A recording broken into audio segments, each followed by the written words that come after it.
The air was thick with tension unseen but palpable, like static before a storm. The country stood frozen in expectation. At the helm was a man whose very name was whispered. A single glance from him could paralyze even members of the Politburo. Yuri Vladimirovich Andropov, former head of the almighty KGB, now General Secretary of the Communist Party of the Soviet Union. They called him the Flint Man. His face seemed carved from gray granite. His gaze behind the glasses, cold as the winter sky above Lubyanka, a gaze that pierced through any lie, fear, or weakness. He was both the product and master of a system that forgave no mistakes. In his safes lay dossiers on every minister, marshal, and party boss. He embodied total control, iron discipline, and ruthless efficiency. It seemed there was nothing human left in him. No emotion, no weakness. But that was only an illusion. He did have a weakness, a single one, and her name was Irina Yurievna, his daughter, lively, bright, emotional, the complete opposite of her father. She worked at the magazine Musical Life, adored theater and poetry, and mingled with the bohemian scene. She was his secret pain and his pride, the only person before whom the Flint Man turned simply into a father, the only thread that still bound him to the world of ordinary human feelings. And one night, that thread snapped with a dry, terrifying crack. Late autumn, a damp, raw evening. Irina was returning home from the theater. She caught a taxi, but the driver, claiming the end of his shift, dropped her off in a strange alley. Just a couple of blocks from home, she walked through a dark, unlit park. And there, in the shadows of old lindens, they were waiting. There were 4 of them, young, well-fed, confident in their untouchable impunity. They weren't street thugs. They smelled of expensive cologne. Imported watches gleamed on their wrists. They were the golden youth sons of those who sat beside her father in the Kremlin. To them, she was just a beautiful woman in the wrong place at the wrong time. They tore off her jewelry, beat her, and then did the one thing after which life is never the same. They left her broken, humiliated, lying in the wet leaves, and drove off laughing in the back seat of their shiny Volga. They were sure, as always, that nothing would happen to them. They didn't know that night.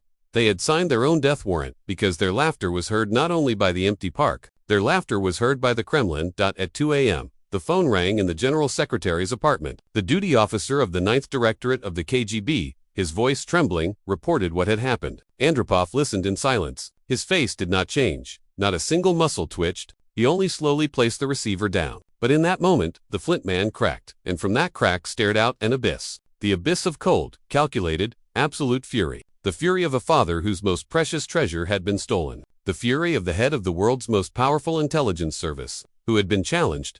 That night in Moscow, a covert operation was set in motion. An operation that existed in no document. An operation whispered about even today by veterans of the service. Operation Retribution. Was not to be carried out by investigators from Pet 38. The executors would be phantoms, the elite of Directorate S, specialists in liquidations.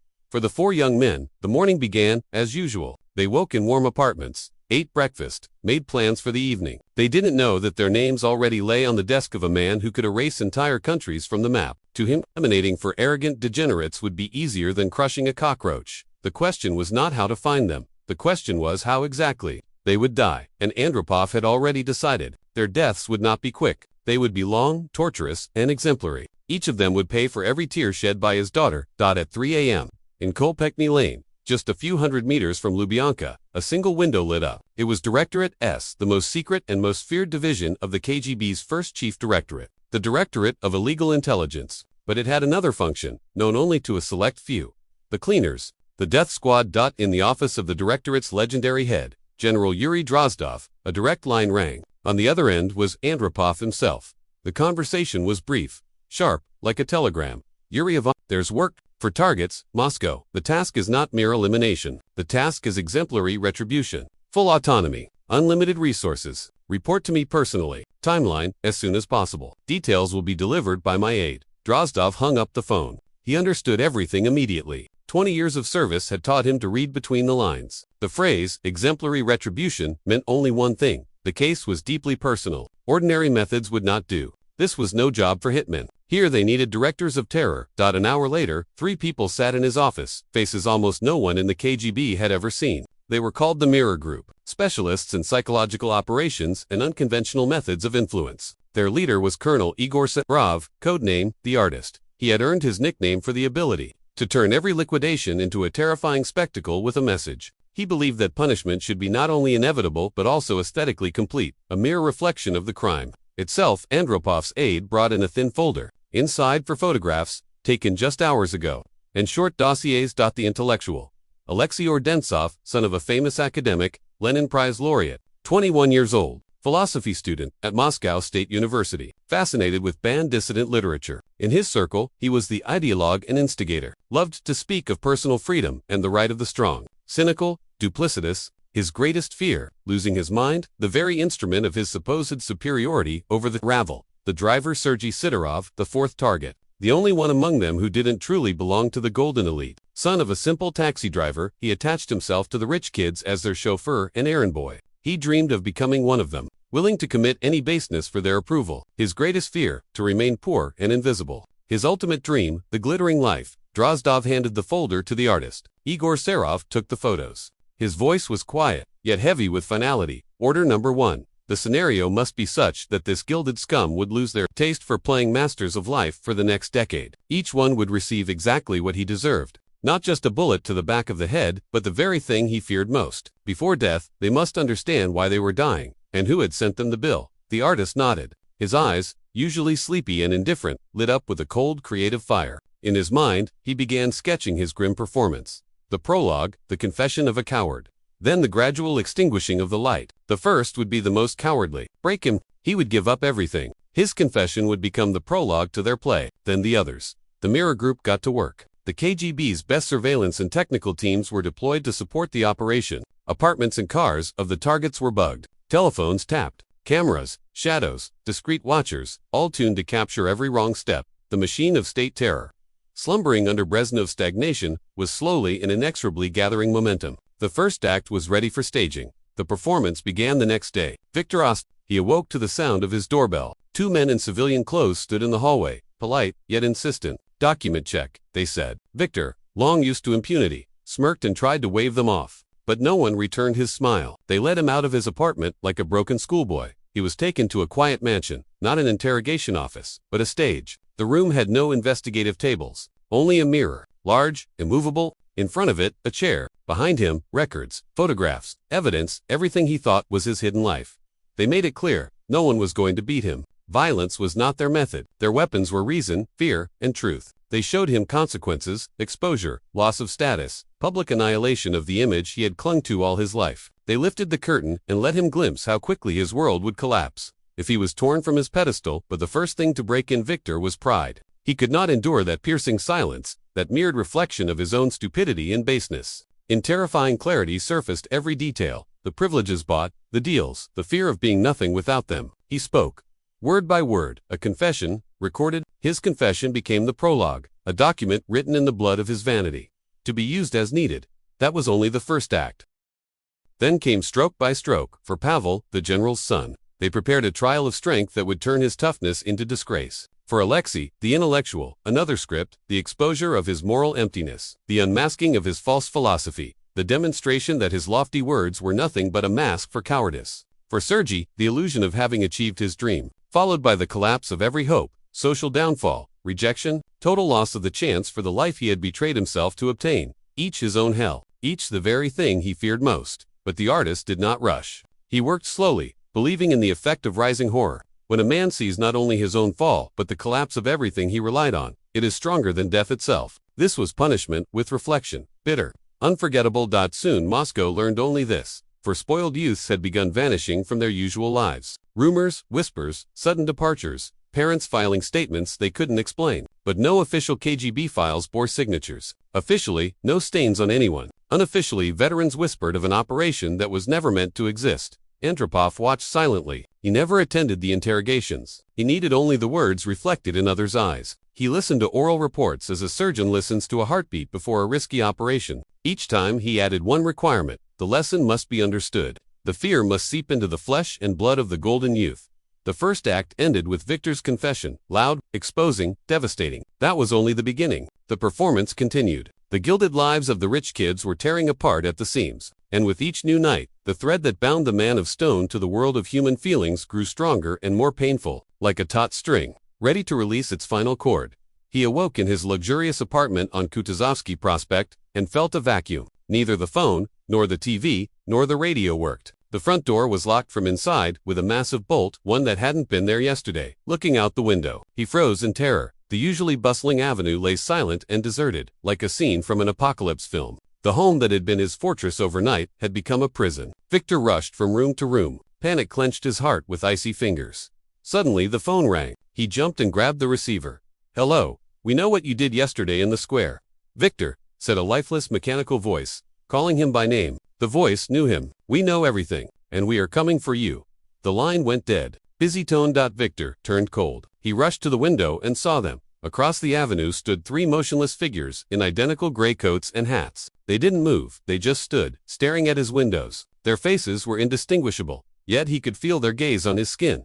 The lights in the apartment went out. Total, ringing darkness. And in that silence he heard the most terrifying sound of his life. The slow, methodical creak of a key turning in the front door lock. The door he had bolted from inside, with every lock, opened without a sound. On the threshold stood one of the men in the gray coat. His face was hidden by shadow. Victor thought he had no face at all, only a smooth gray surface. The stranger entered silently and closed the door. In his hand he held no weapon, only a small briefcase. "Who are you? What do you want?" Victor stammered, pressing against the wall. "We want the truth," the stranger replied. His voice was as empty as on the phone. "The whole truth about what you did yesterday. Every detail, every word, every movement. You will speak, I will listen. I will tell no one else." The stranger paused, shaking his head slowly. "Your father is at an emergency meeting in the Council of Ministers right now, discussing grain shipments from Canada. He won't return for at least 6 hours. In that time, anything can happen to you. A heart attack, a gas leak, or you could simply vanish, and no one will ever know the truth."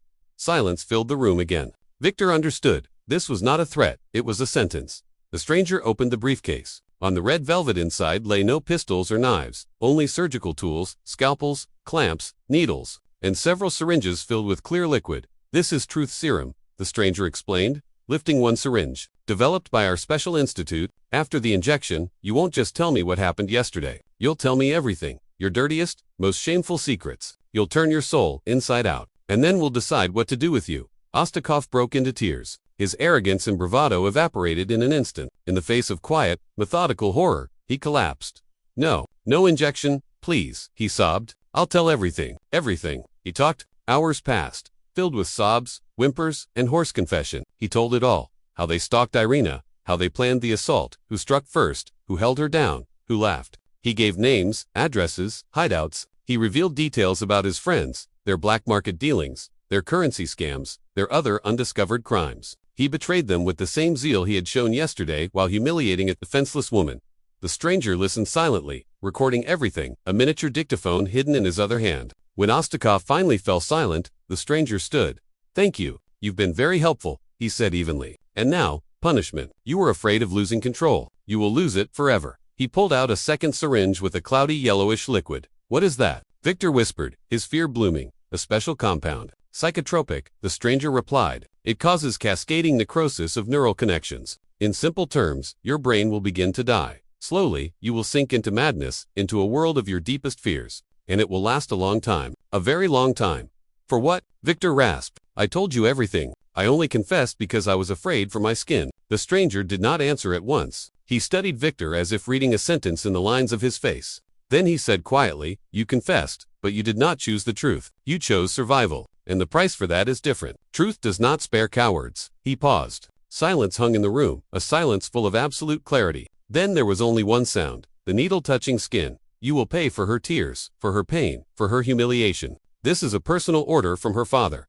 A belated, monstrous understanding flashed across the major's eyes. He finally realized whose daughter they had touched. And that realization struck him with a terror far greater than the fear of death. He understood that there would be no mercy. The agent injected him. Ostakov went limp. His eyes glazed over. He began swatting at invisible enemies. His consciousness sank into a personal, man-made hell. A few days later, he would be found dead in an apartment, locked from the inside. Official conclusion: overdose of synthetic narcotics and subsequent heart failure. The first act had been played. It was time for the second. The second target was Pavel Gromov, an athlete, the general's son, a boxing master, a man who reveled in his strength and despised weakness. The artist decided. The punishment must be a mirror image of his sin. He who lived by strength will die by it. Before death, he will experience absolute helplessness. Late one evening, as Gromov returned from training in high spirits, a capture team awaited him in the dark stairwell of his building. He tried to fight, counting on his fists, but there were 3 attackers. They were not mere thugs, they moved quickly. In unison, professionally, they did not strike his face or torso. Their blows were short, precise, and terrifying. Methodically, with anatomical knowledge, they broke his arms. The very hands he had been proud of turned into useless, dangling stumps. The crack of bones and the hollow silence of the stairwell was the only sound. They dragged him, screaming from pain and terror, into an elevator and rode up to the roof of a 15-story building. At the edge, with a view over the lights of nighttime Moscow, the artist waited. "You love strength, boy?" he asked, approaching the trembling grunt. "You thought you were the strongest? You were wrong. There is a power against which your boxing is child's play. It is the power of the state, and you dared raise your hand against the daughter of that state." They hauled him to the very edge. "You will not die. Not immediately."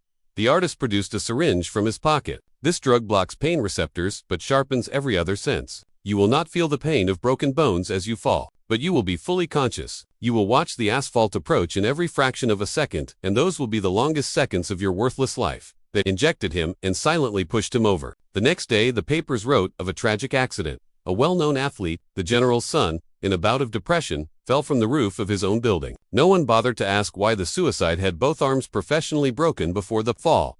Third on the list was Alexei Ordensov, an intellectual, a philosophy student, who had wrapped a vile crime in pretty ideas, the doctrine of the right of the strong and freedom from bourgeois morality. He feared not physical pain, but madness, the loss of control over the mind he so proudly wielded. The artist chose to use that fear against him. The operation to neutralize him was elegant in its treachery. The next day at the university, everyone from classmates to professors began to look at him with a strange, frightening pity, as if he were gravely ill.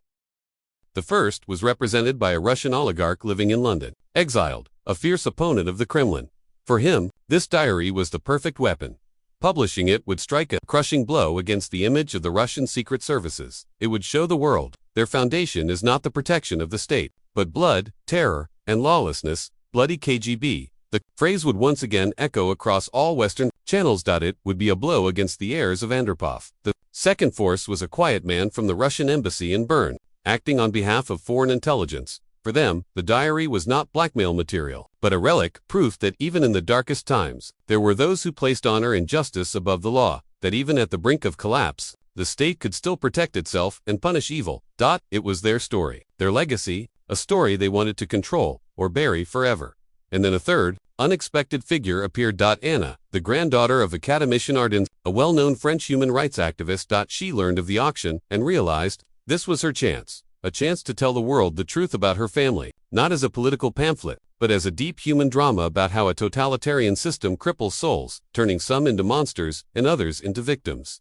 A secret war broke out over a scrap of microfilm, a war of compromise, threats, and backroom deals. Anna had neither the oligarch's money nor the resources of the secret services. But then someone entered the game whom no one expected. Retired Colonel Igor Sarov, an artist, over 90 years old, living in seclusion at a dacha near Moscow, when his former colleagues came to him for advice. The old cleaner made a paradoxical decision. He chose to help Anna. He despised both the oligarch and the current efficient managers of his old office. He believed only Anna could tell the story the way he had envisioned. Not as propaganda, but as a terrifying, cautionary spectacle. Through intermediaries, he anonymously gave Anna what she lacked: evidence, copies of reports on the retaliation operation, no names, no seals, but with chilling details. How they broke an athlete's arms, how they drove an intellectual insane. He even gave her a recording of the major's interrogation, his pathetic, whimpering voice betraying his accomplices. Published this along with the diary. The anonymous note read, "Let the world shudder from both the crime and the punishment. Only then will the truth be told." Armed with these shocking new materials, Anna met with the lawyer's heirs once more. She convinced them only she could present to the world the full, merciless, honest picture of those events, and they gave her the film for free. Anna found an independent Parisian publisher. Work began on the book, The Bloody Autumn of '83. The world holds its breath. News that the diary, and worse, the retaliation reports had fallen into the hands of an independent French activist sent shockwaves through both sides of the barricade. Both London and Moscow realized the situation was out of control. The story was no longer a weapon in their hands. It threatened to become an uncontrollable explosion that could bury everyone beneath its ruins. The London oligarch was furious. His plan for a swift and loud Kremlin takedown had failed. Now the story grew more complicated. Publishing not only the diary, but also the retaliation reports could spark not just hatred of the bloody KGB in the West, but also a twisted sympathy. The image of merciless but righteous vengeance could prove too compelling. He gave the order to his men. Find this, Anna, intimidate her, bribe her. If that fails, silence her. We don't need a complex truth. We need a blunt, club-like piece of compromise. Moscow was in turmoil as well. The SVR leadership couldn't fathom how the most secret reports of Department S had ended up with a French journalist. An internal investigation began. They hunted for a mole, but no one suspected the old, retired artist. Most importantly, they realized publishing the story the way Anna was preparing it would have unpredictable consequences for them as well. On the one hand, it would show the strength and efficiency of the secret services. On the other, it would brand them as ruthless killers acting outside any legal framework. It was a blow to Russia's new image as a civilized, law-bound state. The decision was made. Anna had to be stopped, but unlike the oligarch, they chose to act not crudely, but subtly. Jesuitical. Lie. An elegant gentleman arrived in Paris. Introducing himself as a representative of the Russian Cultural Fund, he offered her cooperation. Madame, he said in a velvety voice, we know about your book. We admire your courage. We are ready to help you. We will grant you access to previously classified KGB archives. You will be able to speak with veterans of the special services. Your book will become not just a sensation, but a fundamental historical study. It was a devil's temptation. Anna understood it was a trap. They wanted to take control of her project, guide it into the right direction, and turn her merciless truth into an official, sanitized version of history. She refused. Anna was caught between two fires. She sped up work on her book, knowing full well her time was short. Strange things began to happen in her Paris apartment. Flash drives with drafts went missing. Clicks could be heard. During her phone calls, one day, coming home, she found her apartment door slightly ajar, though she was sure she had locked it. Nothing was missing, but on her desk lay a bouquet of 4 withered scarlet roses. The message was clear. We are here. We see everything. We remember how that story ended for the 4 of them. Anna changed apartments. She stopped using her phone, worked on an old laptop not connected to the internet. She kept her manuscript in a bank safe, bringing new pages there every day. She lived in a state of constant fear, and at that moment, the artist helped her again. He realized his new project was in danger. Anna was in danger. He could not allow his final performance to be ruined. He decided to protect her in his own unique style. One morning, the London oligarch, while having breakfast at his Belgravia mansion, received a package. Inside was a single photograph. It showed his daughter, a student, leaving a nightclub with 2 handsome young men. On the back of the photo, there was a note. Some stories repeat themselves. Don't wake evil while it sleeps. The oligarch turned pale. He understood. He had just received a death mark from the past. He immediately recalled his people from Paris. And the elegant gentleman from the Russian Cultural Fund received his own warning. On the doorstep of his Moscow apartment, they found a small coffin model.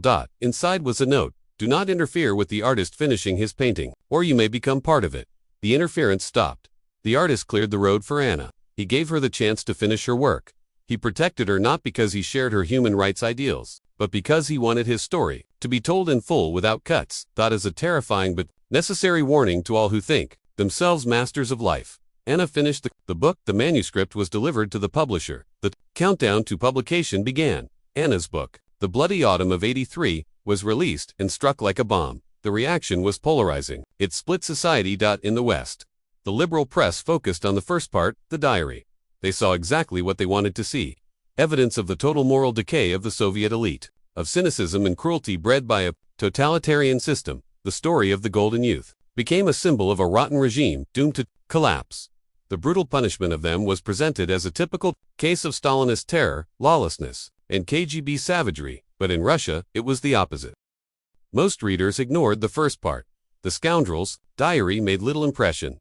They had seen the same in the 90s and the 2000s. But the second part, the reports on the Retribution operation, sparked a storm of admiration. A society weary of corruption, injustice, and elite impunity. The story of swift and merciless vengeance against entitled brats was embraced as an act of ultimate justice and instantly transformed from a gray bureaucrat into a mythical hero, a father avenging his daughter, a symbol of the strong hand the country had long been missing. The artist and his group became folk heroes. Russian Avengers. Anna watched this reaction with horror.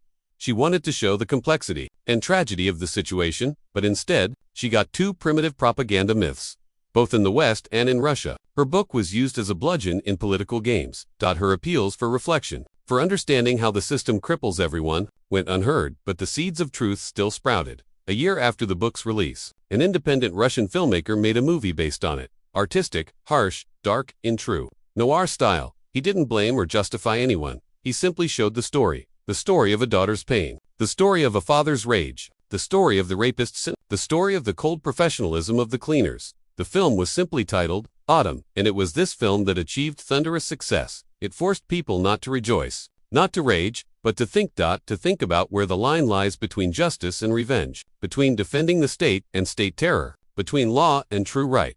After the film's release, society began genuine deep debates. But what happened to the last key figure of this drama? The artist, Colonel Igor lived out his days at a quiet dacha near Moscow. He managed to see the film about his most terrifying and most perfect operation. They almost understood everything correctly. He said into the void. He died quietly, in his sleep, asking in his will for his ashes to be scattered over his beloved roses, and he also asked for one dried dark red rose to be given to Anna. She received it in Paris and understood that it was a sign of recognition from her unwilling and most terrifying ally. The story of Andropov's bloody revenge ceased to be a secret and turned into a parable, terrifying, ambiguous, yet eternal. A parable that evil, no matter how powerful and certain of its impunity, will eventually be punished.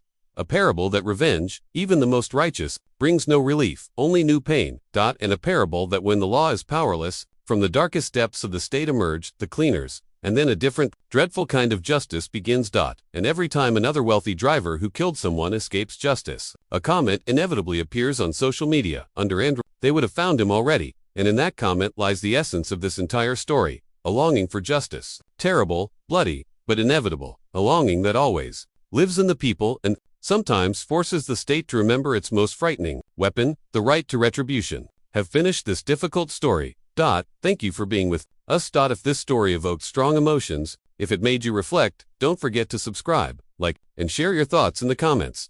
Your reaction is very important to us. See you next time.